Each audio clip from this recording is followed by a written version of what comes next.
Par contre, là, il y a des trucs bizarres hein, dans cette histoire. Tu sais pourquoi il y a des trucs bizarres, imam? Je vais te dire pourquoi. Regarde, je vais relire le tafsir. Écoute bien. Hein. Je vais relire le tafsir. Une fois l'ordre établi dans le presqu'île arabique, les gens entrèrent en masse dans la religion de Dieu et Dieu ordonna aux musulmans de combattre ceux parmi les gens du livre qui ne pratiquent pas la vraie religion. Pour cela, l'envoyé de Dieu, qu'Allah le bénisse, salut, voulons préparer à l'an 9 de l'Hégire une armée combattant, une armée pour combattre les Byzantins. Il appela les fidèles, 30 000 hommes. Le prophète, il était présent. Ah oui, effectivement. Si le prophète, il était présent, ça veut dire que ça s'est passé bien après cette histoire. Donc ouais, ça tient la route. Là, c'est bien, on a de la chronologie. Mais l'an 9 de l'Hégire, je sais pas, si on fait 9 plus 622, ça fait 631. Ça tient la route. On continue. Tu sais, je vais te dire un truc. Tu sais, le tafsir que tu as sorti, ça, on appelle ça dans l'histoire islamique, Am al-Wufud. Ce qui veut dire l'année de la mobilisation. Ouais. Tu vois bien, c'est une année où voilà, l'ordre de la mobilisation a été donné. Beaucoup de gens sont rentrés en islam et ils sont chauds et tout. Tu vois bien, il y a eu une agression, ils ne veulent pas laisser passer. Et voilà, tu vois bien, c'est très bien connu en fait. D'accord. On continue la lecture. Alors, la bataille. Alors, bon, pour résumer, ils sont partis là-bas, ils se sont fait fumer. Mais je vais quand même lire, hein, parce que sinon, on va dire, faux zone, tu lis pas tout. Les musulmans rejoignirent les Byzantins à leur camp par le village de Moussarif, hein, une ville de la Jordanie actuelle, avec l'intention d'engager une confrontation, mais se retirèrent vers Mouta, hein, pour établir leur campement. On continue. C'est ici que les deux armées livrèrent le combat. Certaines sources musulmanes rapportent que la bataille fut livrée dans la vallée Nanana, ce qui diminua fortement les avantages des Byzantins quant à leur supériorité. L'aile droite fut placée sous le commandement de blablabla. L'aile gauche fut placée sous le commandement de blablabla. Une lutte frontale opposa les deux camps. Bon, en même temps, 100 000 contre 1, vous allez contre 3 000, c'est compliqué. Pendant la bataille, 3 chefs musulmans tombèrent, les uns après les autres. On te dit c'est Zaïd, hein, le fils adoptif du prophète. Et après, on va te dire il y en a 2 autres. Alors, Jabbar ibn Abi prit la relève de la bannière. C'est lui qui est devenu le boss, comme le prophète l'avait indiqué. Il mit ensuite pied à terre et coupa le jarret de son cheval. Je sais pas pourquoi il a fait ça. Bref, ça c'est des trucs bizarres. Il reprit l'étendard de la main, puis fut également coupé. Il serra la bannière jusqu'à ce que le soldat byzantin le frappe. Bon, lui il s'est fait fumer. Et le troisième, Al-Bukhari rapporte, nanana, et le troisième, Abdallah, nanana, donc les 3 ils se sont fait fumer. Voilà, donc apparemment ça n'a pas marché le plan. Hein. Le plan il a échoué. Donc qu'est-ce qui se passe? Le prophète qu'est-ce qu'il fait? La suite on la connaît. La suite, on la connaît, elle est là. Mais dis-moi, Imam, toi qui es là, par rapport au hadith que Mika t'a expliqué, hein, par rapport au fait que le Yémen a été justement attaqué, on connaît la suite des écrits. C'est-à-dire que le hadith qu'il a expliqué, il a dit qu'en fait, le prophète, dans un premier temps, il a envoyé un courrier ou des émissaires voir les gens qui étaient du Yémen, hein, pour leur demander d'embrasser l'islam et d'arrêter leur truc de fétichisme, etc. Ils ont refusé. Non, ça c'est bien après. Ça, c'est la Ridda. Les Yéménites sont rentrés en islam, en tout cas pour les gens. Non, c'était bien avant, c'était bien avant. Non, Au sud. Attends, j'arrive, Mika. Laisse-moi juste m'exprimer. Ça c'est la Ridda, ce que toi tu as apporté. Si je non, c'est pas compris. la Ridda. La Ridda, c'est la guerre d'apostasie. Ça n'a rien à voir. Ouais, ça n'a rien à voir. Ça n'a rien à voir. Oui, d'accord. Donc toi, ce que tu as apporté, qui était sur la tête de cette armée qui est rentrée au Yémen, parce que je te comprends pas bien. Moi, je te dis, c'est Jarid. Mais le hadith. Ouais, donne le hadith, on va le mettre ici là. C'est Sahih Bukhari 4355, s'il te plaît. 4000 combien? Ouais, 350. 355, 4355. Ouais, parce qu'on connaît le sort. Ouais, il est là. Donc on va le. Moi, je connais votre hadith. Hein, t'as dit quoi? T'as vu là, je suis sur Sunna.com. T'as dit 4000 combien? 355. 4355. Je vais le copier. Sahih Bukhari 4355. Est-ce que vous pouvez lire, monsieur l'imam, s'il vous plaît? Ouais, il peut le lire. Hein. Si tu l'as, tu peux le lire, frère.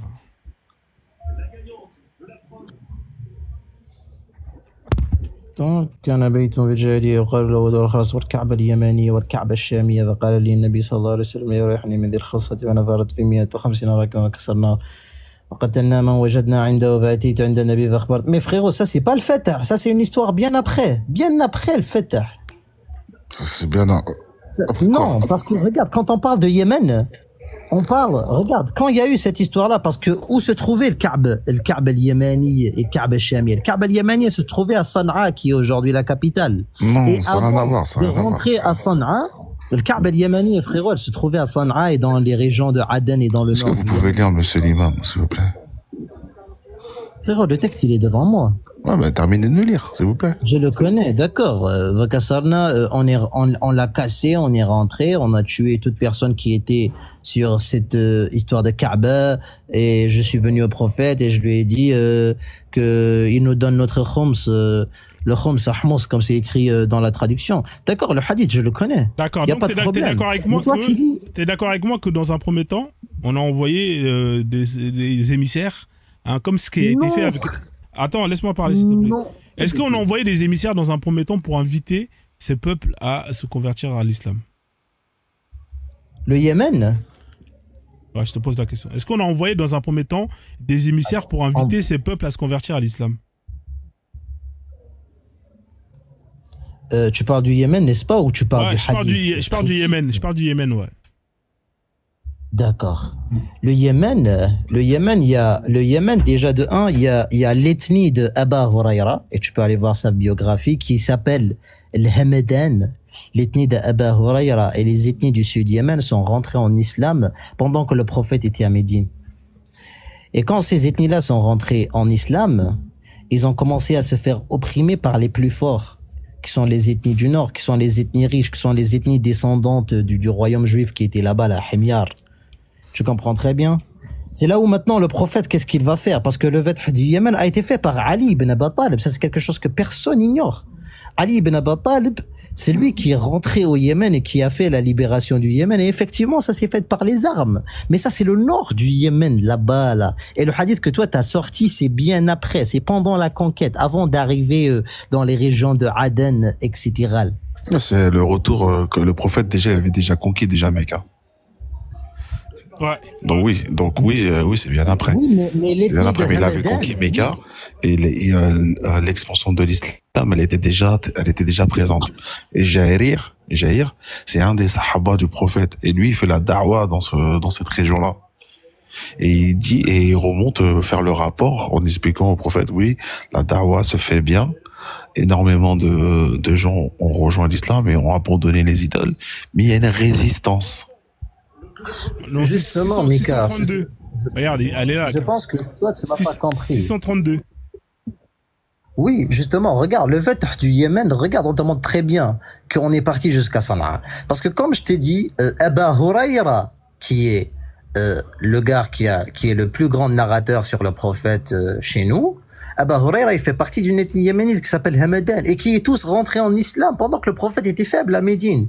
Avant Khaybar, le prophète était encore faible à Médine. Cette ethnie, elle est rentrée en islam. Et maintenant, par rapport à la conquête du Yémen, c'était quelque chose de nécessaire parce que le prophète de l'islam avait, stratégiquement parlant, Non, mais pourquoi attaquer ces gens-là qui n'ont pas attaqué les musulmans? Ils n'ont aucunement attaqué les musulmans.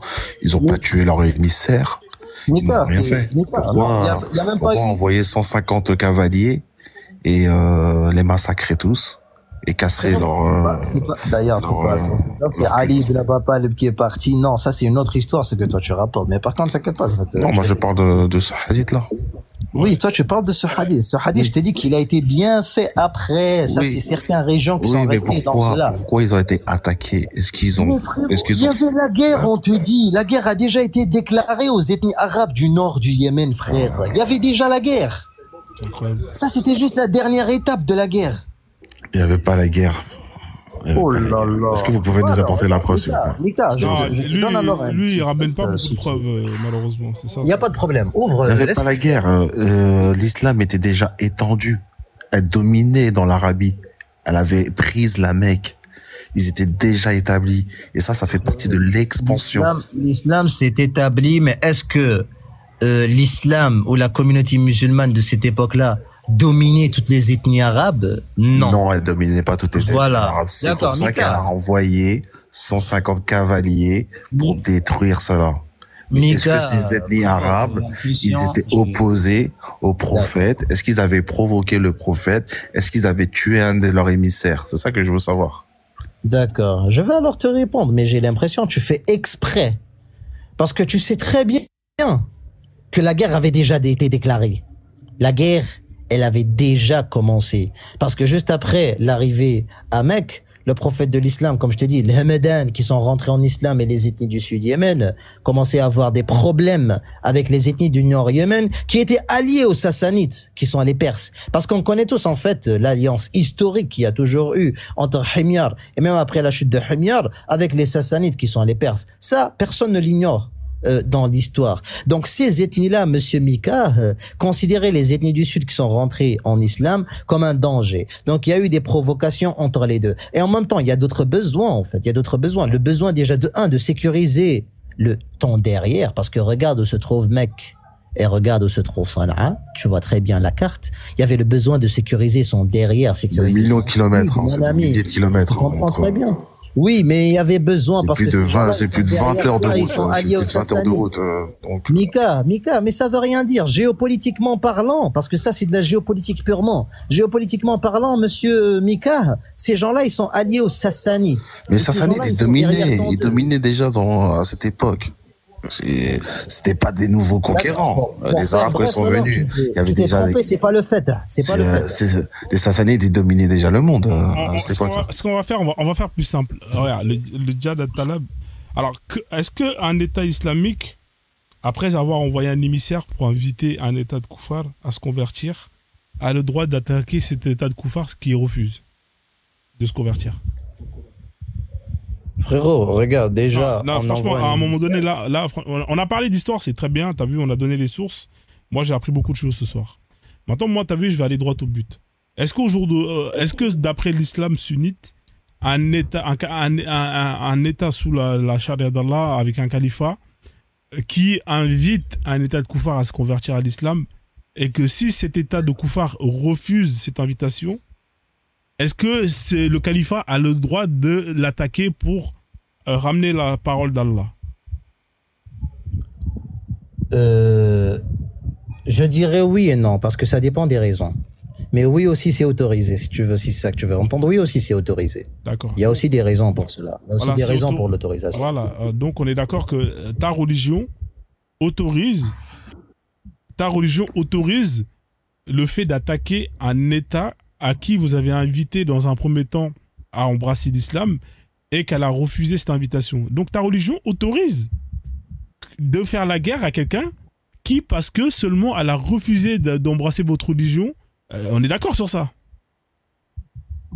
Pas parce qu'il a refusé notre religion, parce que si c'était seulement pour refuser notre religion, je pense pas qu'on devrait leur donner le choix de garder leur religion et de vivre leur vie tranquillement en échange de protection et de jizya. Non, la jizya, c'est que pour les polythéistes, si tu refuses, tu es combattu. Effectivement. Jizya, c'est que pour les gens du livre. Jizya, c'est pour les gens du livre. Jizya... Et eux, les gens du Yémen, c'était des polythéistes encore. Polythéistes. C'était pas comme les chrétiens ghanacides, qui étaient des vassaux des Byzantins, ça n'a rien à voir. Mais moi je comprends pas Mika qui insiste sur le Yémen et pourtant il voit clairement que la guerre avait déjà débuté. Il n'y avait pas de guerre. Apportez-nous les sources alors, s'il vous plaît. Lima, apportez-nous les sources. Ouais, parce mais donnez-nous le titre, on va le mettre. Donnez-nous le titre, on va le mettre. Il reviendra, donne le titre, comme ça on mettra. Malheureusement, j'ai que des titres arabes que je traduis par Google. Ouais. Moi, tu vois, mais donnez-nous le titre de votre source. Ouais. C'est tout. Mais c'est pas grave. Au moins, il a été honnête. Au moins, il a été honnête. Il a dit qu'effectivement. Alors, je te l'écris en bas. Tu fais. Attends, je te l'écris en bas. Tu copies et après, Inch'Allah, tu verras. Tu verras beaucoup de sources devant toi, mon ami. Ouais. Au moins, il a été honnête. Hein. Au moins, il a été honnête. Il a dit. Moi, il a dit que effectivement, les musulmans ont le droit d'attaquer des koufars qui refusent l'invitation d'embrasser. Oui, c'est le djihad talak. Ouais, mais à partir du moment où c'est un droit. C'est un devoir même. À partir du moment c'est une où, obligation même. Exactement, parce que il faut savoir une chose, les musulmans attaquent que si militairement ils ont la supériorité. Hein, ça c'est quelque chose qu'on sait. Monsieur l'imam, quelle est la différence entre ces actes? Ouais, mais parce que là, le mec, c'était un suicidaire. Mais normalement, il n'avait pas le droit. Quelle est la différence entre ces actes qui ont été faits entre la bataille de Mouta et la bataille avec le Nord Yémen comme le Sud Yémen et le drapeau noir? C'est quoi la différence? Qu'est-ce que le drapeau noir a fait, que le prophète a fait qui est différent, s'il vous plaît? Qu'est-ce que le prophète d'Islam a fait qui est différent de quoi? J'ai pas compris. Qu'est-ce qui vous avez parlé de l'émissaire qui a été envoyé chez les Byzantins, chez les Ghanassides, qui a été pragmatisé, et après les musulmans sont venus pour combattre, venger l'émissaire, et la bataille qu'il y avait quand il y a la conquête de la Mecque jusqu'à l'expansion de la Mecque de l'islam dans le Nord Yémen, avec le royaume juif qui est prédominé, et le fait de la destruction de la Kaaba du Yémen. Quelle est la différence entre ces actes que le prophète a proférés de son temps et le drapeau noir? C'est quoi la différence? D'accord, ce monsieur demande la différence. Le drapeau noir d'aujourd'hui, on voit très bien que ce drapeau noir, il s'en prend à tout et à n'importe quoi, sans aucune règle, sans rien du tout. Et même eux-mêmes, en fait, si tu discutes avec l'un de ces gens qui portent cette idéologie, il ne peut même pas en fait t'expliquer qu'est-ce qu'ils veulent réellement, et il peut pas te le dire en détail. Le prophète de l'islam, mon ami, durant son vivant, et ça c'est un défi pour tout le monde, durant son vivant, il n'y a pas une bataille ou un fait qui a été fait sans une raison légitime. Même pour le Yémen, depuis tout à l'heure, tu parles, les ethnies du Nord frappaient les ethnies du Sud qui étaient musulmanes, et il fallait les défendre, et il fallait aussi sécuriser son Sud, et il fallait propager la religion d'Allah, mon ami. Pareil pour les Byzantins, et les causes sont beaucoup plus pour les Byzantins, et pareil pour les Perses, et pareil pour tout le fait. Le seul fait qui a été fait historiquement, sans aucune raison ou sans provocation de sang, on va dire, d'après ma connaissance, c'est en Afrique de l'Ouest. En Afrique de l'Ouest, quand les Peuls ont porté les drapeaux, ils ont commencé à faire le fête, les ethnies du Mali et du Sénégal, effectivement, qu'il n'y avait pas réellement une provocation, que c'était juste pour propager la parole d'Allah. Et moi, je suis d'accord avec ça. Mais sinon, en parlant, en fait, moi, je sais pas. Moi, je te dis d'après ma connaissance, mon ami. Ouais, bah moi je te dis c'est faux parce que l'Afrique de l'Ouest, mon ami, ce sont les Peuls qui ont propagé l'islam là-bas, d'après ma connaissance. Là c'est autre chose. L'Afrique de l'Ouest, il faut savoir que les Omeyyades, ils sont partis faire la guerre, ils se sont fait massacrer là-bas. Tu vois, les Omeyyades. Hein, juste après avoir justement conquis l'Afrique du Nord, ils ont essayé de conquérir l'Afrique de l'Ouest. C'est juste que militairement c'était la merde pour eux. C'est tout. Faut dire ce qui est. Faut pas dire que. Ouais, mais. Ouais, mais oui, voilà, mais moi je te dis pas. Mais moi je te dis, moi je parle du fait qui a été fait ces dernières années, voilà, et propage l'islam, que ça a été fait par les peuples. Ouais, mais ça c'est après ça. Mais moi je te parle de là, la continuité. Voilà. C'est-à-dire que là, si on parle de ton principe que tu justifies que les musulmans attaquent les Byzantins parce qu'il y a une histoire de postier qui s'est fait fumer, ok, y a pas de problème. Mais c'est ces mêmes qui, une fois qu'ils ont conquis le nord du Maghreb, ils vont aller attaquer, par exemple, ils vont descendre, ils vont attaquer Aksum, ils vont attaquer toute l'Afrique de l'Est. Qu'est-ce que ces gens-là leur ont fait pour qu'ils leur attaquent, hein? Ensuite, une fois qu'ils ont fait l'Afrique du Nord, ils vont essayer d'attaquer l'Afrique de l'Ouest. Mais qu'est-ce que les Africains de l'Ouest leur ont fait pour qu'une armée d'Omeyyades au 7e siècle aille justement faire la guerre? Tu vois, ça n'a pas de sens. Mais ils disent, attends, mais d'après ma connaissance sur des sources historiques, ils disent que le roi Tekror, je sais pas, ou bien le roi du Mali de cette époque-là, qu'il est rentré en islam de lui-même, de son propre gré. Ça, c'est après. C'est après. Il faut savoir que juste après avoir conquis le nord, hein, de l'Afrique, les Omeyyades, ils ont fait une guerre contre justement l'empire qui s'appelait justement l'empire du Ghana, Ouagadou, et ils se sont fait fumer. Hein, ça, il y a plein de livres d'histoire qui te le disent. Tu peux lire l'histoire tu peux lire je me suis jamais intéressé à ça. Et même l'Égypte, quand l'Égypte a voulu conquérir le royaume de Marcory, qui était un grand empire chrétien au Soudan. Exactement. Qu'est-ce qu'ils ont fait? Ils ont été repoussés. Ils ont été repoussés plusieurs fois. Bah oui, mais qu'est-ce qu'ils les ont fait? Les chrétiens ne les ont pas attaqués. Ils ne les ont jamais attaqués. Ils n'étaient pas sous l'empire byzantin, pourtant. Hein? En fait, c'est des excuses à dormir debout. Oui, le postier, c'était juste un prétexte pour aller faire la guerre et aller faire le djihad al-Talab. De toute façon, le djihad al-Talab, il n'y a pas besoin de... De toute façon, Ouais, de toute façon, le djihad al-Talab... Ouais, vas-y. Vas-y. Ouais, donc... D'accord. Ouais. Moi, de... Vas-y, je vais enchaîner. Ce que je voulais dire, c'est que le djihad al-Talab, il n'y a pas besoin d'excuses pour le faire. C'est-à-dire qu'à partir du moment où tu as fait les démarches et que la personne à qui tu as invité à embrasser l'islam ne veut pas, et tu peux aller l'attaquer. Donc, il n'y a pas d'histoire de byzantin, de postier. Pour moi, c'est juste des prétextes parce que, frère, il a fait son job. On sait qu'à l'époque, les postiers, quand ils ramenaient des mauvaises nouvelles, ils se faisaient fumer. C'était un métier, voilà, c'est un métier à risque. Il y a des métiers aujourd'hui que personne ne veut faire parce que c'est des métiers qui sont très dangereux. Mais quand tu sais que c'est dangereux et que tu vas faire ce métier-là, bah, il faut assumer, il faut prendre une assurance vie. Donc, à un moment donné, c'est des prétextes. Il faut arrêter ces conneries de là, oui, on a tué un musulman, on va aller les attaquer. Non, c'est pas sérieux. Moi, je te dis pas le contraire, mon ami. Même aussi, Imam, la conquête de l'Inde par les troupes musulmanes, c'est les troupes musulmanes mongoles, il me semble. La conquête de l'Inde avec l'un des plus grands génocides du monde, qui est le génocide de l'Hindu-Kush. C'est chrétien qui a inventé cette histoire-là. Ouais, attends, c'est chrétien. Quand même, Monsieur, c'est les sources indiennes. C'est un Indien même lui-même qui parle de cette histoire. C'est un Indien musulman qui raconte l'histoire, monsieur. Non, frère, ce sont des sources chrétiennes. J'ai déjà vu. C'est pas des sources chrétiennes, monsieur. Et même si c'était des sources chrétiennes, pourquoi elles seraient fausses? C'est-à-dire que vous, parce que moi, là, ce que j'ai lu, là, depuis tout à l'heure, c'est que vos historiens musulmans, descends, Malcolm, t'as été, descends, parce que t'as été signalé. Descends, Mika.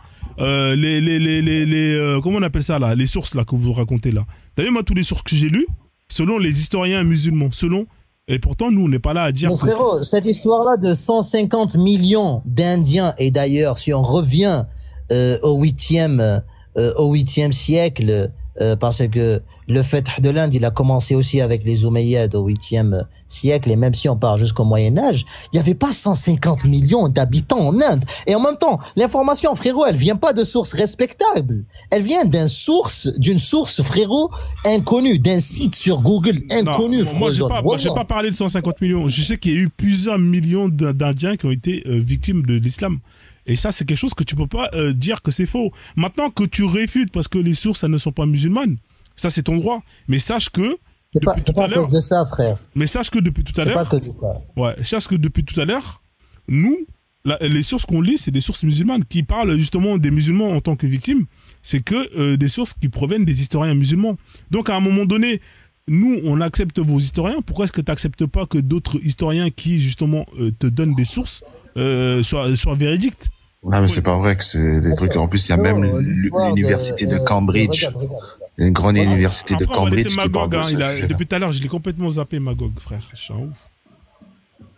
Vas-y, termine, Mika, et après on va laisser Magog. Ouais, c'est juste, je voulais dire, c'est tout à fait faux ce qu'il raconte. Comme je dis, c'est un auteur indien, je vais vous donner le nom après, qui parle de cette histoire-là, et c'est un musulman, cet indien. Et en plus, il y a même l'université de Cambridge, en Angleterre. C'est une grosse université qui a fait des travaux à ce sujet-là. Donc, dire que ça ne vient que d'une seule source, qui vient d'un blog, c'est totalement faux. C'est totalement faux. Et c'est extrêmement reconnu. Comme aussi, il y a eu la guerre des padris. La guerre des padris, est-ce que vous connaissez la guerre des padris? C'est une guerre civile qui a eu au 19e siècle en Indonésie, où l'islam a été imposé.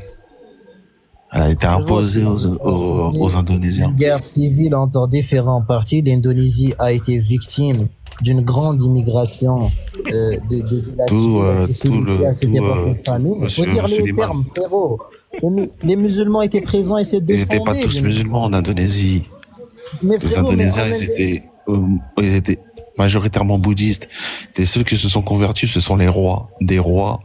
L'Indonésie, c'est la royauté. Les Maldives, regarde. L'Indonésie, les Maldives. Ils sont rentrés en islam par les commerçants. par Oui, les oui, commerçants. oui, mais c'était la Voilà, donc. royauté. C'était la royauté qui était islamique. Les Si rois. le roi est rentré en islam, son peuple a Écoutez, fini. écoutez, ce sont les rois qui commerçaient avec les Indiens et les Chinois et des Ottomans musulmans. C'est les rois qui se sont convertis, mais la population, elle n'était pas majoritairement musulmane. Et au 19e siècle, il y avait un islam qui était très soufi. Et les Indonésiens, ils étaient musulmans, mais ils buvaient de l'alcool et consommaient encore du porc. Et il y a eu trois hajj, trois personnes qui sont parties faire le hajj, la Umrah en Arabie Saoudite, du temps du début du wahhabisme, et ils sont revenus avec cette doctrine en Indonésie.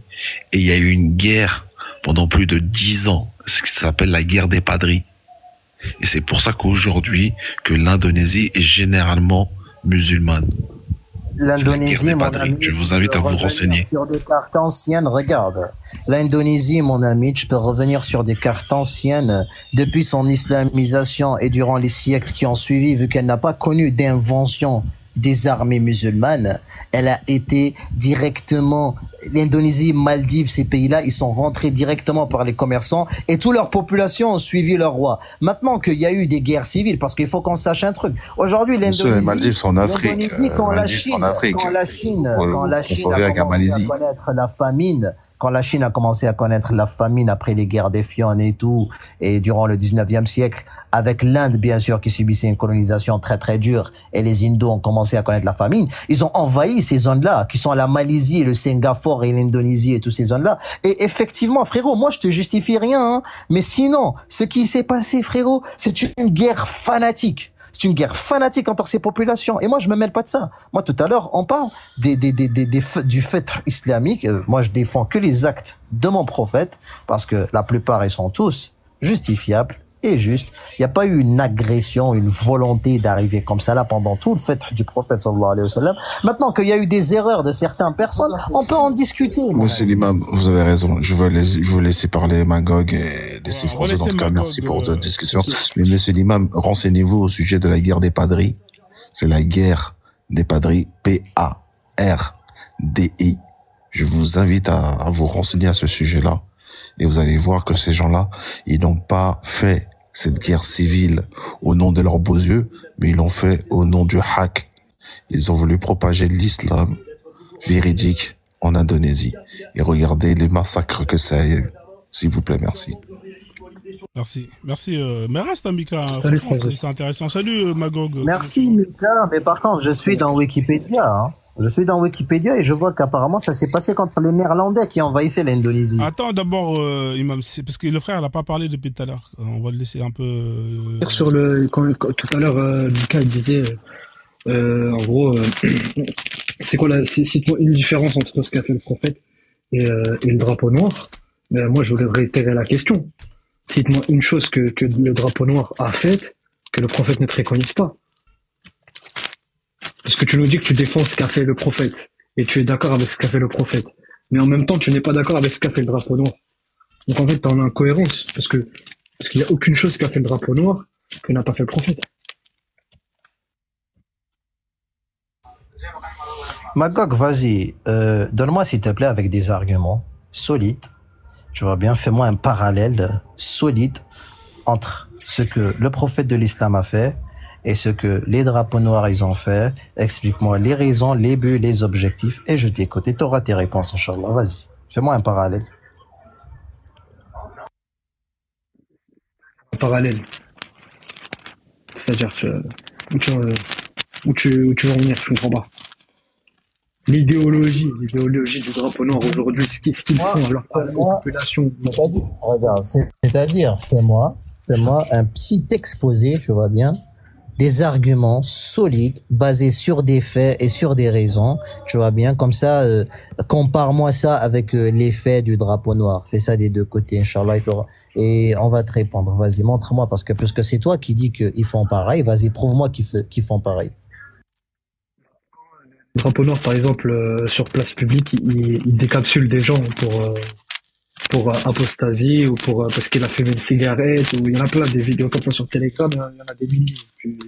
Si t'es vraiment t'as les tripes pour aller regarder, je te conseille pas d'aller regarder ça, mais tu vois tout expliquer. Même en francophone, on a des francophones qui nous font les éloges, qui nous expliquent même qu'est-ce qu'ils ont fait, qui se causent des péchés, qui disent oui lui c'est un massihi, lui ceci, lui cela. Maintenant, explique-moi dans ce que nous on voit des drapeaux noirs, de ce qu'ils font aux populations, le fait de fragmatiser des gens pour leur apostasie, ou parce qu'ils prient pas, ou là je sais pas. Est-ce qu'il y a une différence entre Il y a un bruit, le je sais pas si tu as des écouteurs qui touchent quelque chose, mais il y a un bruit en fait qui. Attends. Il y a un genre de bruit qui touche sûrement tes écouteurs. Essaie de. T'entends mieux là? Ouais, c'est mieux là, ouais, vas-y. Ouais, je disais, c'est quoi la différence entre ce que maintenant, ce qu'on voit aujourd'hui, là, ce qui tourne sur Telegram, le fait qu'il décapsule des gens comme ça et tout, et ce qu'a fait le prophète? C'est quoi la différence? Parce que le prophète aussi, il a fait ça. D'accord. D'accord, Magog, une question honnête, vu que t'arrives pas à prouver ce que t'avances. D'accord, moi j'irai avec toi doucement. Magog, dis-nous s'il te plaît, est-ce que le prophète laissait la liberté de croyance aux individus, et est-ce que Daesh le faisait ou pas? Alors, le prophète, par rapport à la liberté de la attends, voilà. Maintenant, dépend, tu parles de Médine ou de la Mecque? Tu parles quand il était à Médine ou à la Mecque? D'accord, je reformule, monsieur. Le prophète de l'islam, peu importe ce que tu veux, dans ses futuhat, est-ce qu'il laissait la liberté de croyance à l'individu? Et est-ce que Daesh, qu'est-ce qu'elle fait Daesh par rapport à la liberté de croyance à l'individu? Je te réponds. Est-ce que tu parles quand ils étaient 80 à la Mecque, ou est-ce que tu parles quand ils étaient plus de 1000 à Médine? Quand ils étaient quoi? J'ai pas compris. Tu parles de quoi? Tu parles du début de la révélation, ou quand ils ont conquis la Mecque? Tu parles de ces paroles au début de la révélation, ou quand il était en majorité? Quand il était en majorité. Quand il était en majorité, il y a eu Surat Tauba. D'accord. Il y a pas aucun problème. Là, maintenant, tu vas tomber dans ton propre piège. D'accord, monsieur Magog. Monsieur Magog, quand le prophète de l'islam est rentré à la Mecque, pourquoi le prophète de l'islam a pardonné aux gens de la Mecque, et quelles étaient les conditions du pardon? Et pourquoi, en fait, il y a eu même, en fait, des conditions de pardon? Qu'est-ce que les gens de la Mecque ont fait au prophète? Il avait une liste de deux ou trois personnes qui devaient exécuter. Laisse-lui, il veut comparer avec Daesh. Vas-y, D'accord. Monsieur Magog, le prophète de l'islam, le fait de la Mecque a été fait, faut qu'on sache un truc, c'est que déjà de base, c'était les gens de la Mecque et la communauté du prophète qui le combattait de plus, et qui le combattait de tout, et qui ont essayé de l'empoisonner, et il y avait énormément de rancune et d'irritations. Combattre. Et si c'était quelqu'un d'autre. On t'exile, on te combat pas, on t'exile, mon ami. Attends, Magog. Quand on te vire d'une ville, on te combat pas. C'est quand lui, il revient qu'il combat. Regarde, le prophète de l'islam, les gens de la Mecque, ils l'ont chassé de chez lui, ils l'ont torturé, ils l'ont combattu. Attends, Magog, s'il te plaît, laisse-moi te répondre. Dans les textes islamiques, on parle pas de chasse, on parle pas d'un. Oui, on parle de textes islamiques parce que. Non. Toi, regarde, toi, t'es monté. Il a été chassé. Non, mais vous dites qu'il a été chassé, mais c'est pas ce que dit les savants. Ils disent qu'il est parti. Il a fait l'hégire. Mais chasser, c'est une insulte pour vous. Magog, pourquoi le prophète a fait l'hégire? Parce qu'il était plus le bienvenu, il cassait les burnes à tout le monde à la Mecque avec sa religion. D'accord, il n'était plus le bienvenu. D'accord, merci, tu as eu ta parole. Magog, s'il te plaît, laisse-moi t'éteindre par rapport à Daesh, s'il te plaît. Laisse-moi t'éteindre sur ça. Bah non, mais moi je te dis simplement quelque chose qu'ils ne font pas. Tu me parles et quand je vais te répondre sur ça, regarde Magog, quand je vais te répondre sur ça, on va Inch'Allah se retourner, on fait une comparaison entre les actes des empires, des califats musulmanes, tu vois bien, et le pouvoir militaire en Algérie, on voit qui donne beaucoup plus de liberté. D'accord, Magog? Ça te va? Qui donne plus de liberté? C'est étonnant de la part d'un mec qui prône la salafia. C'est étonnant, je trouve ça. Magog, tu sais pourquoi je te fais ça? C'est pas étonnant. C'est pas étonnant. Mais toi, t'es là, t'es en train de faire de l'iftira, t'es en train de mentir. Tu sais très bien, déjà, que Daesh ne donne pas, regarde, déjà, pour qu'on en finisse une fois, Daesh n'avait pas ce qu'on appelle la liberté. Dites le drapeau noir, s'il vous plaît. D'accord. Le drapeau, désolé. Le drapeau ne reconnaît pas ce qu'on appelle la liberté de croyance à l'individu, vu que le drapeau, il tue la plupart de ses victimes. Ah bah donc moi, regarde, moi je suis apostat. Moi je suis apostat. Écoute, je vais te casser tout de suite. Je vais te casser tout de suite, frérot. Je vais te casser tout de suite. Moi je suis apostat. Moi je suis apostat. Quelle est ma peine en tant qu'apostat? Tu me parles de liberté de croyance. Quelle est ma peine en tant qu'apostat? Laisse-moi. Quelle est ma peine en tant qu'apostat, mon ami? Vas-y, parle. Madog, s'il te plaît. Madog. Vas-y, parle. Vas-y, tu me parles de liberté de religion. T'inquiète pas, quand je vais t'éteindre sur Daesh, regarde. Mais tu me parles d'éteindre de quoi? Je suis apostat. Quelle est ma peine? Tu me parles de liberté. Qu'est-ce que tu racontes? D'accord. Tu as terminé? Tu vas éteindre qui? Tu as terminé, Madog? Tu vas éteindre qui? D'accord, tu as terminé? Tu as terminé? Ouais, j'ai terminé, ouais. Tu as terminé, d'accord. Ouais, j'ai terminé. Calme-toi alors et essaye d'apprendre. Il me parle de liberté de Calme-toi et essaye d'apprendre. Laisse-le répondre. Vas-y, Imam, allez-y. Voilà. Laisse-le crier, en fait, parce qu'il sait très bien où je vais en venir, que ça l'éteint de Non, je sais pas, moi je t'ai cassé tout de suite. Moi, je t'ai dit, moi, je suis apostat. Quelle est ma peine? Ma peine, c'est quoi? C'est d'être pragmatisé. Donc, me parle pas de liberté de religion, mon ami. Magog, me parle pas de liberté de religion. D'accord, Magog, est-ce que toi... En plus d'être un imam, t'es un lâche. Comme dans ton nom, t'es un lâche. Tu t'assumes même pas tes textes. Tu me parles de liberté de conscience. Regarde-moi ce genre d'intervenant. Tu m'avais dit, il assumait les... Respectueux, s'il te plaît, Magog, s'il te plaît, doucement. Regarde-moi ce genre d'intervenance. Non, mais c'est bon, monsieur l'imam. Non, mais c'est énervant. Je suis désolé, c'est énervant. Moi, je suis apostat. Magog, laisse-le parler. C'est énervant. C'est énervant au bout d'un moment. Dialoguer avec des personnes comme ça, c'est énervant. Allez-y, monsieur l'imam, on vous écoute. D'accord, si on peut répondre à ce monsieur. Ce monsieur, déjà, il faut qu'on sache un truc. Quand on parle de liberté de croyance, on parle de la croyance où on t'a trouvé. On rentre dans un pays de chrétiens. Donc, ce n'est plus une liberté, voilà. Donc, ton raisonnement n'a aucun sens. Ton raisonnement n'a aucun sens. Apparemment, on peut pas répondre à ce monsieur, en fait, parce qu'il a peur. Tout simplement, ce monsieur, il n'a aucune connaissance. Aucun argument. Rien. C'est bon, monsieur l'imam, ne faites pas d'attaque personnelle. Non, moi je l'attaque pas personnellement. Non, mais vas-y, on vous écoute. C'est un enfant. Bon, pour revenir, monsieur Mika, ce monsieur-là, Magog, il était musulman. Pourquoi l'islam tue l'apostat, tue celui qui sort de l'islam? La raison, en fait, et la preuve, elle est en face de vous. Les gens comme Magog. Les gens comme Magog qui étaient musulmans, quand ils sortent, il devient directement un ennemi de l'intérieur. Parce que ce monsieur, qu'est-ce qu'il va faire? Il est en train de dire, ouais, bah, en gros, il faut me fumer, c'est ça. En gros, c'est ça qu'il dit. Ouais, en plus, vous voulez qu'on fasse société avec vous. C'est ça le pire. Moi aussi, monsieur l'imam, je suis un mortel et je vois pas en quoi je suis un ennemi. Désolé, mais toi, t'as pété les plombs. En plus, tu mets ta tête normale sur les réseaux comme ça, que t'as beubard, là, tu nous fais le beau. T'as pété les plombs, quoi, toi. Non, t'es en train de dire que quoi? T'es en train de dire qu'on doit mourir? Toi, tu as le courage de montrer ta tête? Mais j'ai pas besoin de montrer ma tête, mon ami. Est-ce que tu as le avec courage les tarés comme dans ton genre qui sont là, je parle ma tête. Tu as le courage de montrer ta tête. Vas-y, montre-la ta tête. Non, je t'ai dit quoi? En fait, vas-y, montre ta tête. Les histoires de montrer les têtes, là, les gens ils font ce qu'ils veulent. En fait, vous pouvez pas forcer les gens. Vas-y, Magog, laisse l'imam parler, s'il te plaît. En fait, il me laisse même pas le répondre. Tu vois, c'est justement en fait pour ça. L'apostat, il est tué en islam. C'est AGRB ce qu'il dit.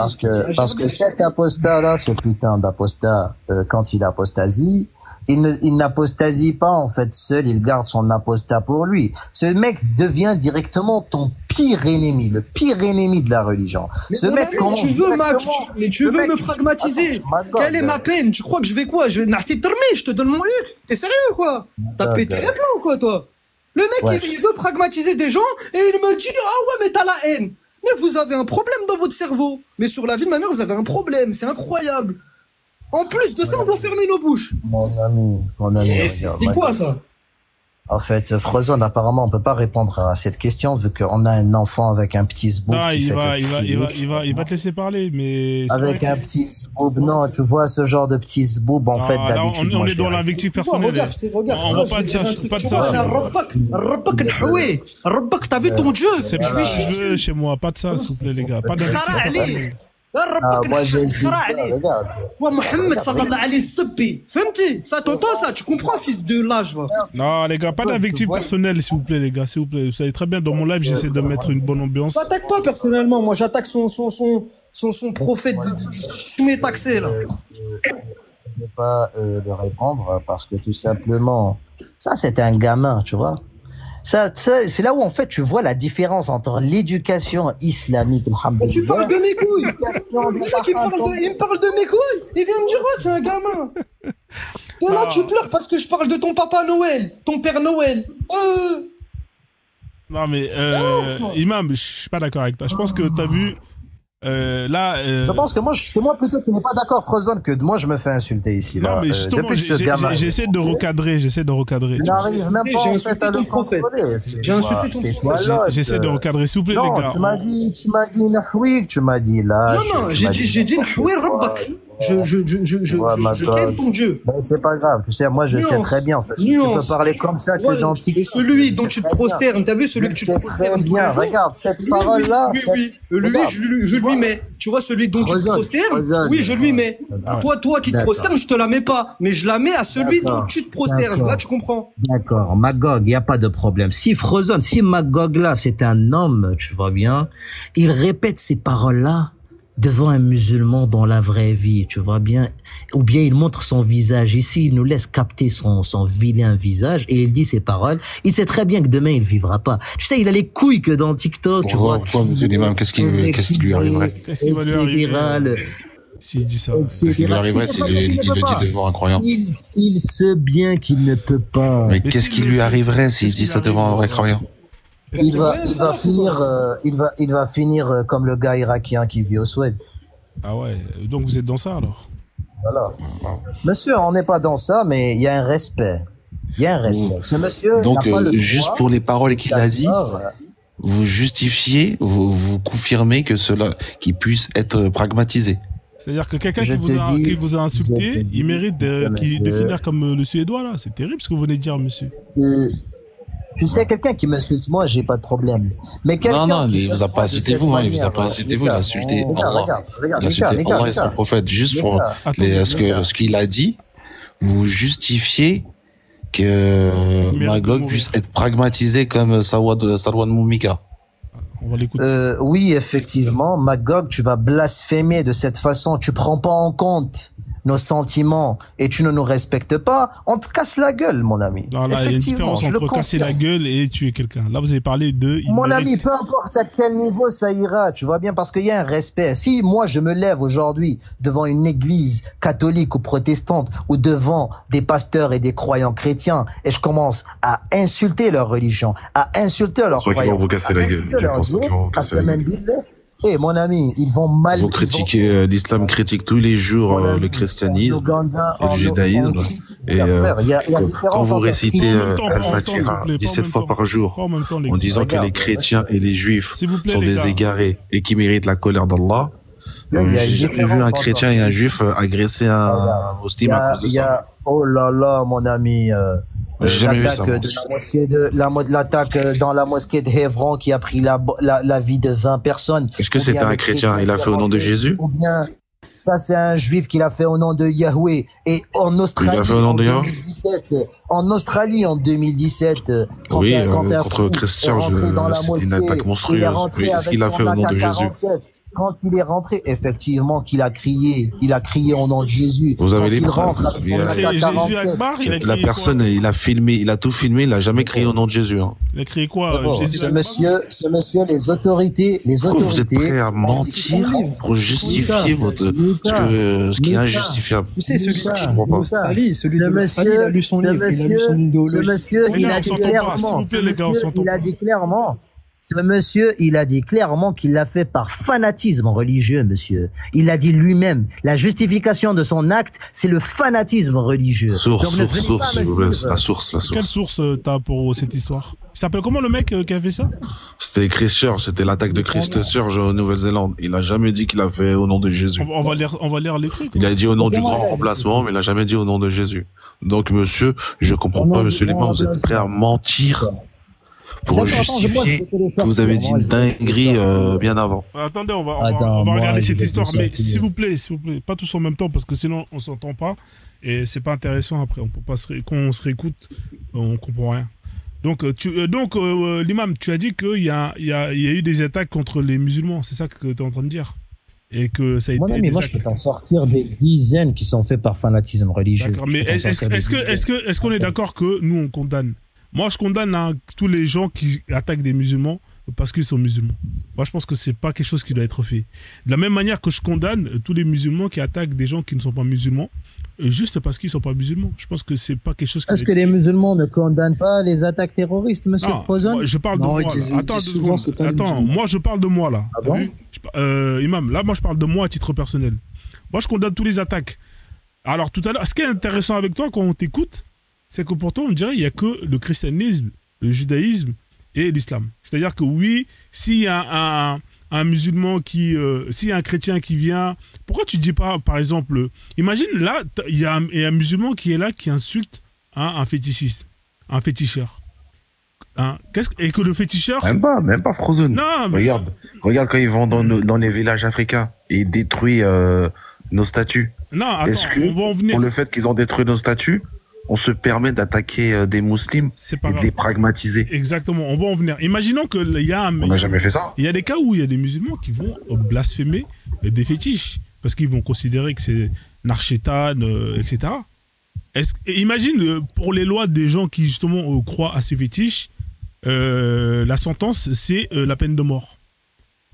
Toi, tu le prendrais comment, toi? Tu dirais, ils ont tué un musulman, comme on a tué la même chose, le pasteur, il faut aller faire la guerre. Tu t'imagines, mon pote? Parce que le blasphème, il est dans tous les sens. Et vous êtes les numéros 1 dans le blasphème. Regarde, il y a différence entre critique et entre insulter. Quand monsieur Frozon, moi, Ahmed, je pourrais jamais me permettre de dire... Arrêtez l'imam. Attends, s'il te plaît, le prophète, non, mais il dit la différence entre critique et insulter, c'est tout à fait faux. Le prophète, il a reçu juste des critiques, juste pour avoir reçu des critiques. Il a fait condamner à mort des gens. Alors arrêtez, s'il vous plaît. Moi, quand je vois les gens s'en prendre beaucoup plus à l'islam, en fait, je suis toujours convaincu que c'est la vérité. Mais par contre, je vais te dire un truc, Frozon. Moi, et la plupart des gens que je connais qui sont religieux, tu verras jamais quelqu'un d'entre eux sortir, tuer gratuitement comme ça pour Allah. Ça, c'est un acte terroriste et les musulmans l'ont toujours condamné. Si on les condamnait pas, monsieur Frozon, je pense que on serait d'accord avec Daesh. Moi, je serais, excuse-moi, le drapeau noir. Je serais ici là dans ton live en train de défendre le drapeau noir, monsieur, drapeau blanc, défendre tout le monde. Le taqiyya, s'il vous plaît. C'est pas la taqiyya, mon ami. C'est pas la taqiyya. Ce sont que les munafiques. Ce sont que les munafiques qui condamnent. Ces gens-là, 90% de leurs victimes sont des musulmans. Que les munafiques. Quand il y a eu Samuel Paty, ça a été ordonné par des savants en Syrie. L'attaque de Charlie Hebdo, ça a été ordonné par des savants. Donnez-nous le nom de ces savants. Vas-y, donnez-nous les noms de ces savants. Regardez. On va voir si c'est des savants. Et alors? Vas-y, donnez-nous. Il y a des traces, il y a des textes qui affirment que cela peut être fait. Vous condamnez parce que vous êtes chez les koufars. Mais au fond de vous, regarde. Moi, j'assume. Regarde. Non, pas du tout. Moi, je suis pas chez les koufars. En tout cas, il y a des textes. L'islam autorise ces actes-là. Attends, pour Salwa Moumika, vous avez justifié, vous avez justifié pour Salwa Moumika. Vous l'avez justifié devant tout le monde. Qu'est-ce qu'il a fait, Salwa Moumika? Salwa Moumika, ils ont tué sa famille en Irak. Pardon, attendez, monsieur.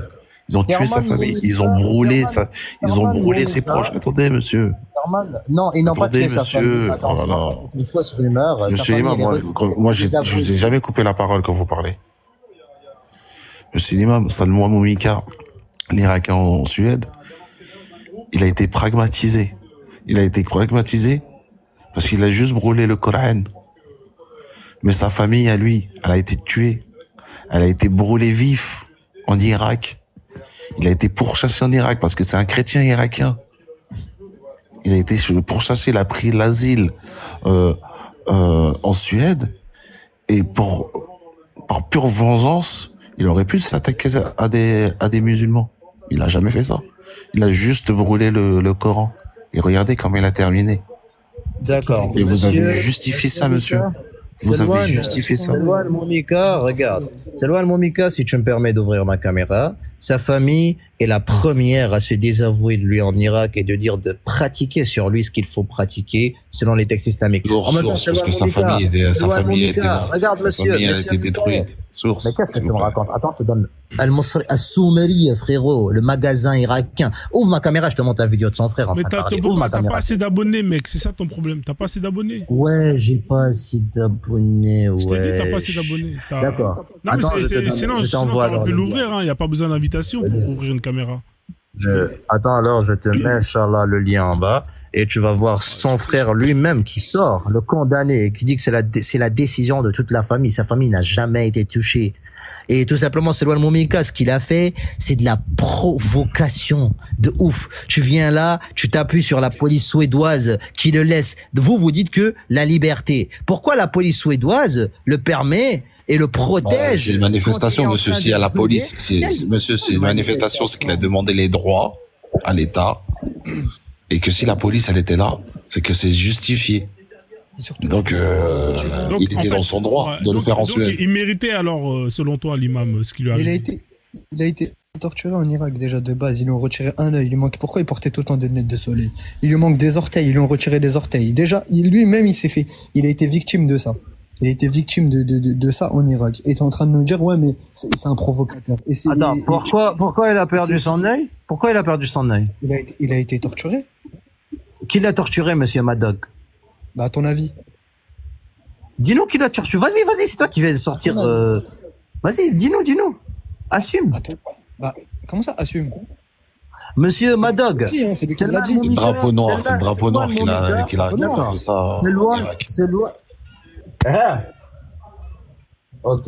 Selwa Al-Momika, monsieur Madog, faisait partie de l'Hajj de Sha'bi et c'est un combattant de l'armée irakienne. Il a perdu son œil dans les combats. Il n'a jamais été torturé ni jamais été pris en captif. Et c'est un chiite.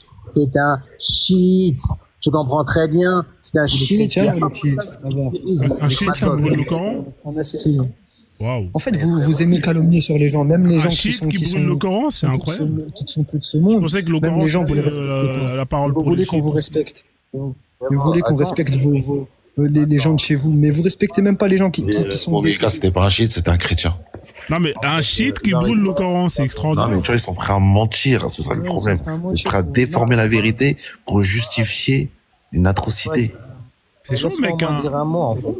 Ouais, À chaque fois que j'essaie de parler, il y a ouais, c'est toujours vrai, Madog c'est qui vrai, va vous me... le coupez. Faut le laisser aller jusqu'au bout de ses idées quand même. Selwa Al-Momika, monsieur Frozon, sa biographie, elle est présente partout. Vas-y, toi, tu es là. Rentre dans Wikipédia. Selwa Al-Momika était dans le Hajj de Sha'bi, qui est une milice chiite, et il a combattu avec eux pendant la guerre sectariste qui a eu lieu en Irak entre les sunnites et les chiites. Selwa Al-Momika a décidé d'apostasier à partir de 2017 qu'il a décidé d'apostasier. Et voilà, c'est là où il est parti au Suède. Et pour prouver, pour avoir des papiers, il a décidé de rentrer dans la provocation, monsieur Frozon. Tout simplement. Selwa Al-Momika était de base chiite. Il n'était même pas sunnite. Alors, on va lire sa biographie. Alors, comme ça va être plus simple pour tout le monde. Hein, parce que là, vous parlez tous, il n'y en a pas un qui donne une source. L'autre, il dit qu'il est chiite. L'autre, il dit qu'il est chrétien. On va lire, comme ça va être plus simple. Voilà, parce que deux fois c'est bien de dire, maintenant il faut lire. Salwan Momika, alors il s'appelle Salwan Sabah Mati Momika, en arabe, né en 1986 en Irak, Tal Afar, et mort le 29 janvier en Suède. Un militant irakien anti-islam vivant en Suède, il est connu pour avoir organisé en 2023 des manifestations préalablement autorisées au cours desquelles il brûle au public des exemplaires du Coran. Donc là, on va voir sa biographie. Il est né en Irak. Il se définit lui-même comme athée. Hein, déjà, vous parlez à la place des gens. Lui-même, il se définit comme un athée. En 2014, dans le nord de l'Irak, il dirige la milice chrétienne. D'accord? Merci. Rachallah Issan, je sais pas quoi, au sein de la coalition populaire anti-confessionnelle je sais pas ce que c'est, constituée pour combattre l'État islamique. Donc le mec, là c'est clair, hein, il se définit comme athée. Quand justement l'État islamique mène leur guerre, et ben il va s'allier avec les chrétiens pour aller les combattre. On continue. En 2017, une lutte de pouvoir oppose Momika à Ryan al-Kildani, chef d'une autre milice chrétienne. Le mouvement Babylone conduit Momika à fuir l'Irak avec un visa Schengen pour l'Allemagne. Dans ce pays, il annonce son apostat du christianisme et son athéisme. D'accord. Donc, pour résumer, il était chrétien de sa naissance. Hein. Ensuite, quand il arrive en Allemagne, il aposta le christianisme pour justement dire qu'il est athée. Est-ce que là on est d'accord ou pas? Moi je lis juste, hein, parce que les gars, à un moment donné, moi j'ai pas vu que c'est écrit qu'il était chiite. Imam, est-ce qu'on est d'accord? Parce que tu as parlé de chiite, hein? Moi j'ai pas vu de chiite. Hein. Continue de lire et explique-moi qu'est-ce qu'un chrétien fait dans le Hajj de Sha'bi, s'il te plaît. Frérot, on t'a dit qu'il était chrétien et qu'ensuite il a apostasé le christianisme. On continue? Alors, en avril 2018, Momika demande un visa, ça on l'a lu. En 2023, il organise une série de manifestations. Donc ça, c'est bien après. Mais là, à aucun moment, je pense que quand tu passes du christianisme à l'athéisme ou à l'athée, je pense que tu vas pas aller chez le chiisme. Hein, je vois pas de... À un moment donné, les gars, il faut être cohérent. Hein. Sois honnête et dis que tu t'es trompé. T'as vu, on n'est pas là pour... On s'en fout de on s'est trompé ou pas. Tu veux que je continue à lire? Tu veux que je lis jusqu'à où là? Parce que là, on parle de 2023. Bon, je vais continuer à lire pour te faire plaisir. En 2023, il organise une série de manifestations contre l'islam. Au cours de ces manifestations encadrées par la police suédoise, il piétine et brûle des exemplaires du Coran. En réaction, il est victime de nombreuses attaques et menaces de mort. Son geste entraîne également de nombreuses condamnations internationales. Le ministère des Affaires étrangères suédoise dénonce le comportement de Momika, qualifiant ces actes d'islamophobes. Point. Le 29 juin et le 20 juillet 2023, en réaction, des partisans du chef religieux chiite irakien, Moqtada Sahar, manifestent puis prennent d'assaut à 2 reprises l'ambassade de Suède à Bagdad, provoquant une seconde fois des incendies au sein des représentations diplomatiques. Donc là, c'est ça que tu voulais que je lise? Parce que là, j'ai lu, mec. Là, il n'y a rien qui dit qu'il est chiite. Hein. Là, c'est juste des chiites qui, en représailles de ce qu'il a fait. Quand on lit sa biographie, parce que ce type-là, il faisait partie de l'Hajj de Sha'bi. Et l'Hajj de Sha'bi, c'est une milice chiite. Moi, j'ai pas lu ça. J'ai pas lu ça, mec. Hein. On a lu tous ici. Remonte en haut. Regarde. Mais je remonte en haut, dans le même Wikipédia. Regarde, dans Wikipédia, là où il y a sa photo en haut, là où il y a attends, là où il y a nationalité, ouais. Membre, regarde, voilà, membre, c'est écrit clairement le Hajj de Sha'bi. Alors, regarde, il y a marqué... c'est ça qui est en face de moi, Ado, membre. Alors, il y a marqué force, mobilisation, alors force, ça c'est quoi ça? Oui, le Hajj de Sha'bi, c'est ça. Oui, le Hajj de Sha'bi. Alors, on va lire, on va lire. Les Hajj al-Sha'bi sont une coalition paramilitaire de milites en majorité chiite formée en 2014 pendant la seconde guerre civile irakienne. Donc c'est une coalition. Hein? C'est quoi une coalition? On continue. Alors parrainées par l'État irakien, elles sont composées de plusieurs dizaines de factions armées différentes. Pour la plupart, c'est que des chiites. Ça, c'est juste un parapluie. D'accord, mais est-ce qu'on est d'accord que c'est une coalition? Ça veut dire que le groupe chrétien à laquelle il était allié, bah effectivement, ils ont été plus ou moins, s'ils mènent le même combat contre l'État islamique, c'est normal qu'ils vont s'allier entre chrétiens et musulmans chiites pour aller combattre l'État islamique. Ben, moi, j'ai jamais vu, pour tout cas, ils disent qu'il est membre de l'Hajj de Sha'bi. Oui, on n'a pas dit ça, mais c'est une coalition. C'était pas une coalition. Il y a marqué une coalition paramilitaire de milices. Ça veut dire quoi une coalition? Ça veut dire quoi coalition, s'il te plaît?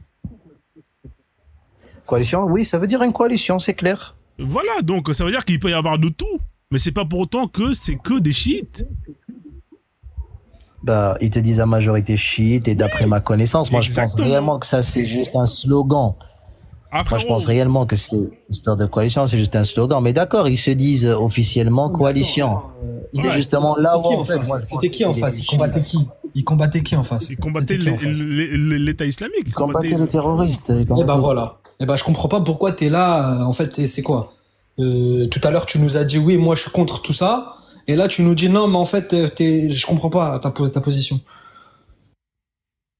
Nous, on lit, Imam, il n'y a pas de mauvaise foi. Hein. T'as vu, c'est écrit. T'as vu, moi, si c'était vrai ce que tu disais, on allait voir qu'il n'y a pas de coalition et que ce sont des chiites à 100%. Mais là, on te dit qu'à majorité, c'est des chiites. C'est-à-dire que l'autre majorité, c'est d'autres types de personnes. Et effectivement, peut-être que lui, son groupe... Je comprends, parce que je pensais que c'était uniquement chiite. C'est là où je me disais qu'il est chiite de base.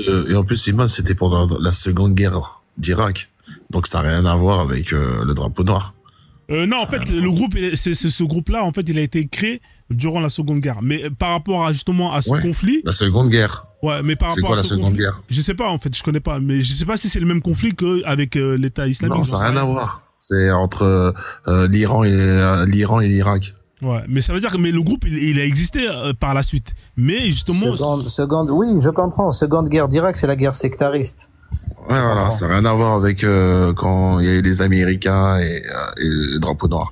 Mais regarde-moi ce Raïchar. C'est quand Saddam Hussein, il a commencé à attaquer l'Iran et après qu'il ait conquis le Koweït. Parce que l'Iran voulait se propager, mais de toute façon, ça c'est bien sûr, mais ça c'est leur truc, mais ça n'a rien à voir. Ah, ça n'a rien à voir. Bah, c'est bien, au moins on avance, on apprend des trucs. Donc, bon, est-ce que ça justifie qu'il se fasse pragmatiser? Moi, je pense que non. Je pense que déjà, le Coran qu'il a brûlé ou les Corans qu'il a brûlés, c'est à lui. Il est parti à la bibliothèque, il a acheté ça chez l'imam du coin, j'en sais rien. C'est à lui. Hein, qu'est-ce que vous allez faire chier à des gens qui vont brûler des... Moi, c'est comme si toi, tu vas brûler des fétiches que tu as achetés ou que tu as fabriqués toi-même. Mais on s'en bat les couilles, c'est à toi. Hein, surtout que les compagnons du prophète, les Sahaba eux-mêmes, si je me trompe pas, eux-mêmes ils ont brûlé des Corans. Bah oui, Othman il a brûlé des Corans quand il a rétabli. Ouais, eux-mêmes ils ont brûlé des Corans. Bah ouais. Et d'ailleurs le Coran il se brûle. Ça se trouve c'est les Corans qui étaient usagés. Parce que tu sais qu'un Coran qui est usagé, qui est plus ou moins vieux, voilà, et ben il faut les détruire, il faut les brûler. Tu sais ça. C'était pas des Corans usagés, c'était Othman Ibn Affan qui a fait brûler tous les manuscrits après qu'il a fait la compilation. Je parle pas d'Othman, je parle d'aujourd'hui là. Si t'as un Coran c'est vrai quoi. T'as le droit de le brûler effectivement parce que c'est même ce qui est c'est par exemple ce qui est plus insultant, c'est même le jeter à la poubelle par exemple. Exactement. Pour ça c'est plus insultant. Bah oui. Que de le brûler. Le brûler, justement, c'est la seule chose qui fait que, en gros, tu peux t'en débarrasser sans forcément le jeter ou jeter un document avec le nom d'Allah dessus. Ah ouais, et ça marche, par exemple, aussi pour les calendriers islamiques, etc. Où il y a le nom d'Allah dessus, tu vas pas les jeter. Donc, moi, c'est ce que quand j'étais musulman, moi, perso, j'aurais pas brûlé, j'aurais recyclé. Hein, moi, je suis écolo. Honnêtement, j'aurais dit, Allah, il aurait pu quand même prédire et dire aux musulmans recycler, hein, c'est pas normal. Mais bon, Allah, il n'est pas omniscient, il connaît pas l'écologie, Allah, il connaît pas le recyclage, ça n'existait pas à l'époque. Un pays musulman qui les gens qui sont en train de dire Imam Lâche déjà de base, c'est Imam Lâche. C'est le Lipa. C'est pas grave, non, justement pour dire. Le Lipa, les commentaires. L'histoire du nom, c'est Imam Lâche Béchar 13. Ce compte-là de base, je l'ai fait pour débattre avec les chiites religieusement. Et vu que les chiites, ils ont 12 imams infaillibles, moi je les ai créés un 3e imam qui est Bachar al-Assad de la Syrie, vu qu'il le vénérait. Et voilà, donc vu que Bachar c'est un lâche, imam lâche, Bachar le 13e. Ouais. Non mais imam, en plus tout à l'heure tu disais quelque chose et tu disais que le drapeau noir, il s'appuie sur rien, mais faut pas oublier que Al-Baghdadi, il a eu, il a fait des études théologiques. Il était à l'université de Hakida. En tout cas, c'est à Bagdad. C'est où il y a le mausolée de Abu Hanifa. Et il a fait des études quand même théologiques. Il a eu des doctorats. Est-ce que tu as son niveau théologique à Al-Baghdadi? Abu Bakr al-Baghdadi, mon ami, c'est qui? Abu Bakr al-Baghdadi, il a fait des études, mais il a été influencé par pas par al-Qaradawi, par l'autre là, il s'appelle comment? Al-Zawahiri. Je connais Al-Zawahiri, le deuxième calife d'Al-Qaïda. Ouais. Voilà, c'est le deuxième calife d'Al-Qaïda qui s'est occupé de lui après avoir fait tous ces études-là. Et d'ailleurs, al-Baghdadi, il a juste fait des études, mais il n'a jamais été nommé ni imam, ni rien du tout. Si, il était imam. Oui, mais pas reconnu, il n'a pas été reconnu. Il a été imam, Non, qui t'a dit mais qu'il le n'a pas été reconnu? Attends, frère, moi, j'ai déjà lu sa biographie, al-Baghdadi. Al-Baghdadi n'a jamais été reconnu par le haut conseil religieux des savants irakiens. Ils l'ont jamais reconnu comme une personne qui a la connaissance scientifique. Mais al-Baghdadi, moi, je peux pas te dire qu'il ne connaît rien. Mais Ouais, par est-ce que contre, tu as son bagage? Est-ce que t'as son bagage théologique? est-ce que j'ai son bagage Ouais, théologique? t'as son niveau, t'as ses Je pense diplômes. que, T'as l'équivalent je de pense ses que, diplômes. je pense que je peux pas dire que j'ai l'équivalent de ces diplômes, mais je peux dire qu'Al-Baghdadi, c'est un égaré, c'est un kharijiste, c'est une personne qui mérite que de l'enfer, c'est une personne, voilà, c'est une Bah, tu personne, fais et le d'ailleurs, takfir c'est des pas moi qui le musulmans. dis, mais ce sont des Tu fais le grands takfir savants des qui ont musulmans. plus de bagages que lui. Ce sont des savants qui ont plus de bagages de lui qui disent ça. C'est qui a dit ça? Qui? Je sais pas, j'étais pas au courant. Azmar Khamis, Cheikh Al-Azhar Ahmad Taibi, Non, il a jamais dit ça. Il a jamais dit ça. Al-Azhar, l'institution Al-Azhar. Ils ont jamais en taxurisé 2015, le drapeau noir. C'est tout à fait faux. ici, frérot, en Ils l'ont 2015, jamais quand fait. le drapeau Ils noir l'ont a jamais attaqué le fait. Sinaï. Oh là Ils ont là. jamais taxurisé le drapeau noir. D'accord. Le drapeau noir, quand il est rentré au Sinaï en 2015 et qu'il a commencé à combattre l'armée égyptienne en les cafards, l'Azhar, pour faire la même chose pour légitimer leur combat, ils ont donné ce parapluie religieux-là au gouvernement et ils les ont cafards, mon ami. Ils sont pas Pour cafards. mobiliser les gens. Est-ce que tu peux apporter les sources? Parce que tu n'apportes jamais des sources de ce que tu dis. D'accord, attends, je te sors. Moi. Donne-nous la Ah, source. en fait, il a pas Regarde. de caméra. C'est ça le problème. Non, je sais, mais qui donne le titre de la fatwa. de la source, t'inquiète pas, juste Le le titre. numéro de la fatwa qu'on regarde. S'il te plaît. Machallah. Attends, je te la sors, Inch'Allah. La position de l'Azhar. Mawqif. Je vais le chercher en arabe. Alors, tu m'as donné la famille de Momika brise le silence. J'ai regardé, il n'y a aucune source de ça. Je sais pas où t'as vu quoi. Ouais, c'est vrai que La famille c'est de vrai quoi, que j'ai cette pas histoire elle est compris. bizarre La parce qu'il famille disait de que sa famille Monica, elle je était t'ai envoyé le truc en arabe. Oui, en tu bas. m'as envoyé en arabe, j'ai regardé, il n'y a aucune source à ça. Je sais pas. Il y a que des shorts vidéo et je sais pas où t'as trouvé ça. J'ai Je suis obligé de regardé regarder sur ça. internet, sur YouTube, il y a rien. C'est vrai رفض que- الدكتور أحمد طيب شيخ الأزهر تكفير تنظيم دعم جدة وقال خلال الإقامة سيتردد بطلاب جامعة C'est vrai que l'imam il donne pas trop de sources, hein, l'imam. Hein. C'est vrai que j'ai remarqué ça. Hein. C'est pas quelqu'un qui ramène. Non, des moi, sources. c'est juste parce que je peux pas ouvrir, mais frérot, t'inquiète pas. Tout ce que je te dis, tiens la route. C'est tout. Non, juste Tout ce que je te dis, le mon numéro ami, de la tiens fatwa et route. on va le regarder. Quand on parle religion, tout ce que je te dis, tiens la route. Non, pas tout le temps, mais beaucoup, oui. Beaucoup. Mais pas tout le temps. Pas tout le temps. Ouais, le cheikh de l'Azhar Ahmad Tibi, ça c'est un article de l'Arabiyya, la chaîne saoudienne. Pendant un comité. Attends, je te le donne en bas comme ça. Donne la source, s'il te plaît, on va la lire nous-mêmes. Attends, je te la donne, Inch'Allah. Tiens, Mawqif. Comme ça, tu copies, tu traduis.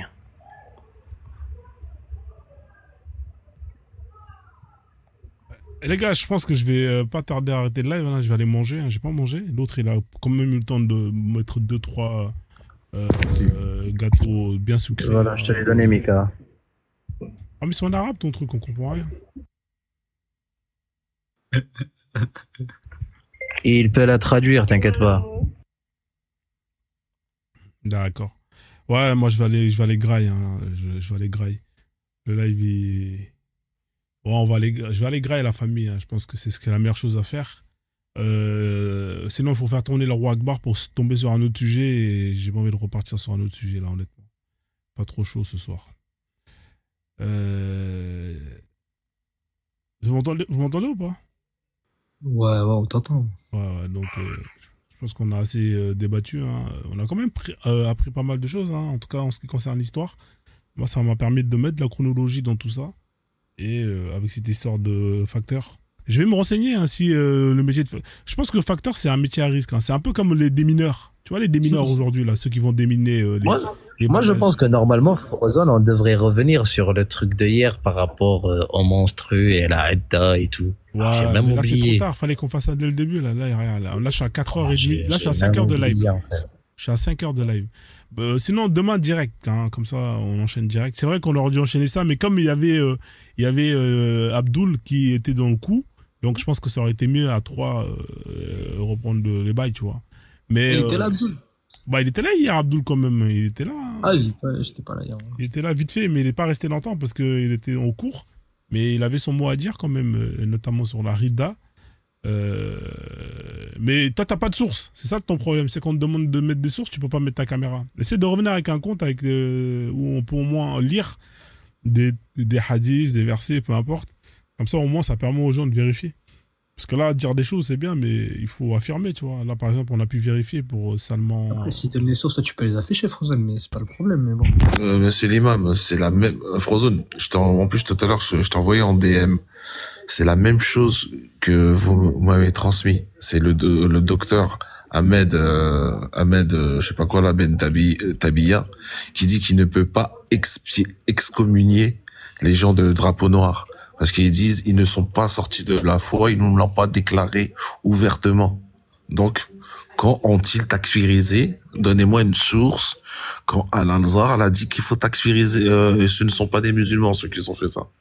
Parce que lui-même, il le dit dans l'article que vous venez de me donner, qu'il ne peut pas expier les gens du drapeau noir tant que eux-mêmes, ils n'ont pas dit ouvertement qu'ils ne sont pas musulmans. Oui, mais faut lire en bas, mais quand tu descends en bas, et c'est surtout dans l'article de Sky News, il dit que Daesh, ce sont des khawarij, muharibullah wa rasoul, ils combattent Allah et son prophète. Et je veux pas dire qu'ils sont la personne. Ça veut pas dire que c'est pas des musulmans.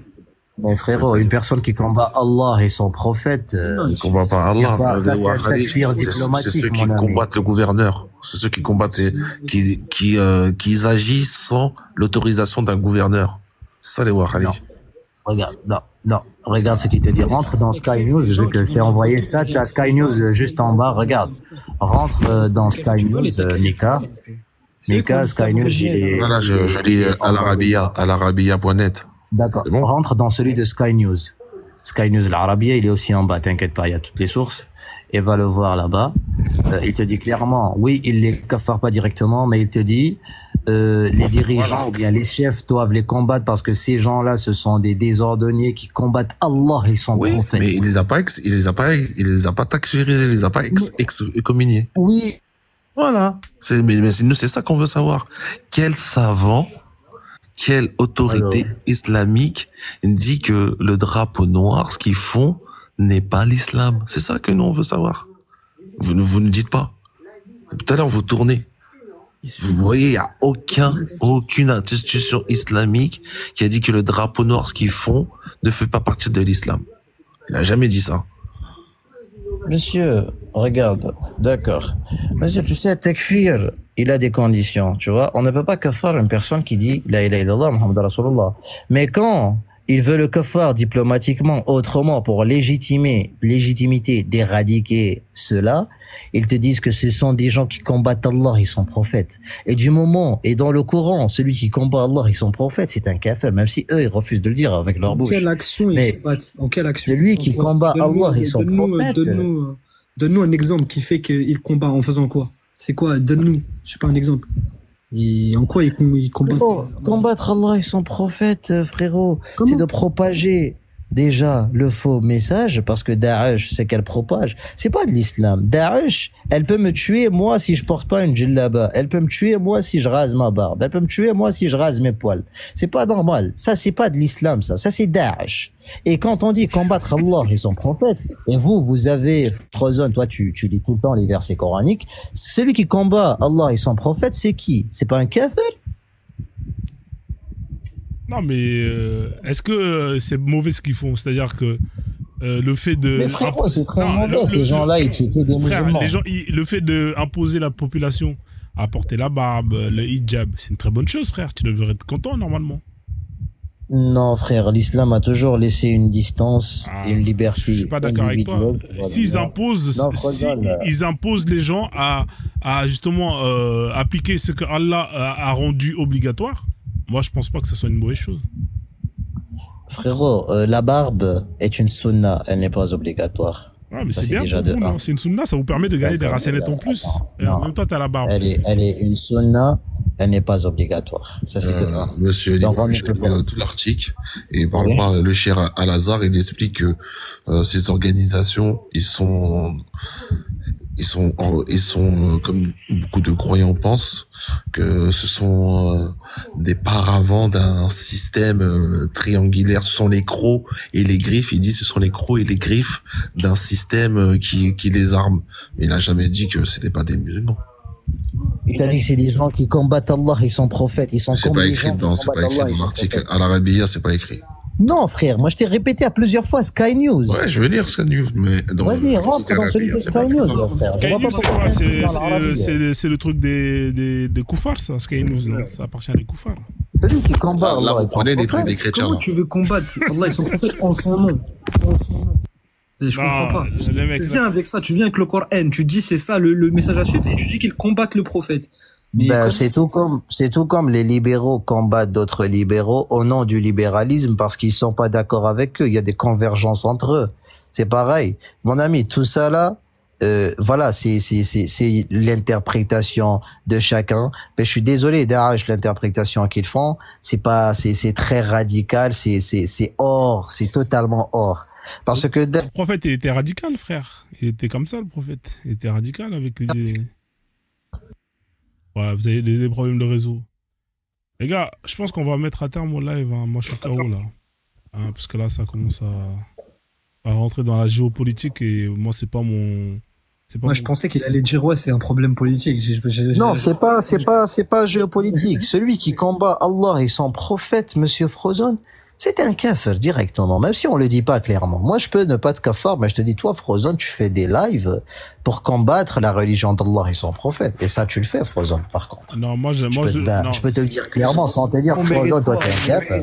Alors, tu peux l'interpréter comme ça, mais moi, je suis plutôt dans l'autre sens. C'est-à-dire que moi, je suis là pour vous faire bouffer votre religion, parce que vous aimez pas l'islam. Hein. Vous voulez pas appliquer la loi d'Allah. Voilà, donc.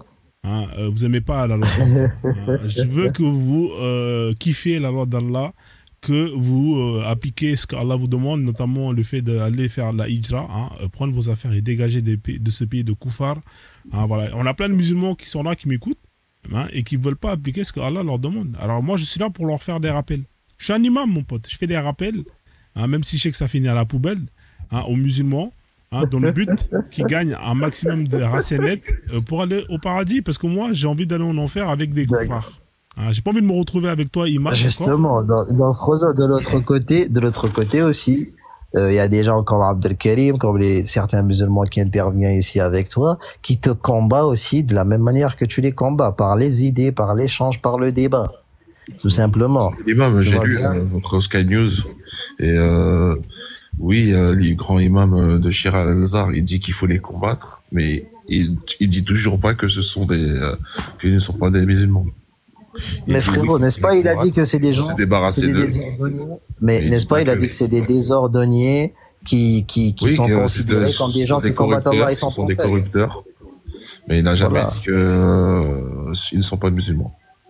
Frérot, quand je te dis, toi, Mika, que tu combats Allah et son prophète. Il n'a jamais, c'est pas écrit ça dans l'article. C'est pas écrit, combattre Allah et son prophète. C'est bien écrit, mon ami. C'est pas écrit ça, c'est pas écrit ça, monsieur. C'est pas écrit ça. Au début de l'article. C'est pas écrit ça. Ils disent que s'ils veulent espier leur péché, il explique en gros que s'ils veulent espier leur péché, on ne peut qu'accepter, mais qu'il faut les combattre et il faut pas tomber dans les griffes de ISIS. Là, ils appellent ça ISIS, c'est le I. Et, il faut pas tomber dans leurs griffes et que si il faut les combattre, ils donnent des justifications, comme vous avez dit là en 2015, parce que ils avaient attaqué l'Égypte et que là ils justifient avec les autorités que oui, il faut les combattre, mais ils disent pas qu'ils ont combattu Hamas. Là où, regarde, là où il dit que les autorités doivent les combattre, c'est là où il dit que ce sont des corrupteurs qui combattent. Oui, corrupteurs. Mais corrupteur en islam, c'est un mot vague. Parce que être mécréant, ne pas croire en Allah. Juste ne pas croire, être un athée, déjà, ça fait partie de la corruption en islam. Donc c'est un mot très large, être corrupteur. Quand je dis corrupteur, qui combat Allah et son prophète. Qu'est-ce que ça veut dire? C'est pas écrit ça dans l'article, monsieur. C'est bien écrit. Là où, héros, juste la deuxième phrase, au début de l'article, c'est bien écrit. Ala wulat al-amr qitalihim wa dahrim. Burat muharibun lillah wa rasulihi wa mufsiduna fil ard. Des corrupteurs qui combattent Allah et son prophète et qui font du désordre sur terre. C'est bien écrit. Faut bien vérifier, mon ami. Mais c'est ce qui est écrit dans le Coran aussi, hein. Que tu suis, donc ça revient même. Et maintenant, quand ça suffit pour considérer ces gens-là comme des koufars. Bah non. Mais tu ne peux pas le dire ouvertement. Bah, ils ne sont pas comme les wahhabites de l'Arabie Saoudite qui le disent ouvertement. Mais par contre, il suffit. J'ai pas besoin de te dire t'es kafir directement. Je te dis, toi, tu combats Allah et son prophète, t'es kafir directement. T'es kafir. Mais en gros, vous leur reprochez d'appliquer les textes au maximum à 100%. C'est ça. Est-ce que tu peux prouver que Daesh applique les textes? Bah, ils ont mis en place un le voleur, on lui coupe la main. Déjà, ils font le djihad à Talab. C'est déjà très bien. La lapidation. Je sais pas qu'est-ce qu'ils font. Dis-moi par exemple, quand Daesh tue des musulmans sunnites comme moi parce qu'ils n'ont pas porté la djellaba, est-ce que ça c'est l'islam, ça c'est demandé? Ils vous considèrent comme des koufars. Ils vont venir, ils vont dire tu pries pas, un truc comme ça. Oui, là ils vont, oui, d'accord. Mais parce que t'as pas porté. Mon ami, Daesh al-Mosul, regarde, attends, on va regarder. En Afghanistan, tu regardes les. Ils disent que les I sont des guerriers, ils combattent Dieu et son messager. Donc les gouverneurs, ils doivent les. Tu peux faire une capture, Mika? Tu peux faire une capture? Ouais, j'ai vu, c'est bon. D'accord. Est-ce que tu peux faire une capture, ouvrir ta caméra, l'afficher ici? Non, j'ai pas double ordinateur. Si, je peux ouvrir ma caméra, mais j'ai pas de double, j'ai pas de. Un autre écran pour afficher. J'ai pas deux écrans. Mais vous avez raison sur ça. Il a lui-même, c'est le seul qui a takfirisé, on va dire. Sinon, on n'a pas beaucoup. Je pense que les Saoudiens, ils ont takfirisé aussi. Oui, il y a eu un consensus, mais c'est à peu près la même réponse qu'ils ont dit. Hein. C'est à peu près la même réponse qu'ils ont dit. Bon les gars, moi je vais vous laisser. Hein. Bon, merci monsieur l'imam. Sinon ça va jamais finir. Ouais. Merci pour l'échange. Merci, pas de souci. Hein. Merci Magog. En tout cas, vous revenez quand vous voulez, Inch'Allah, comme disent les musulmans.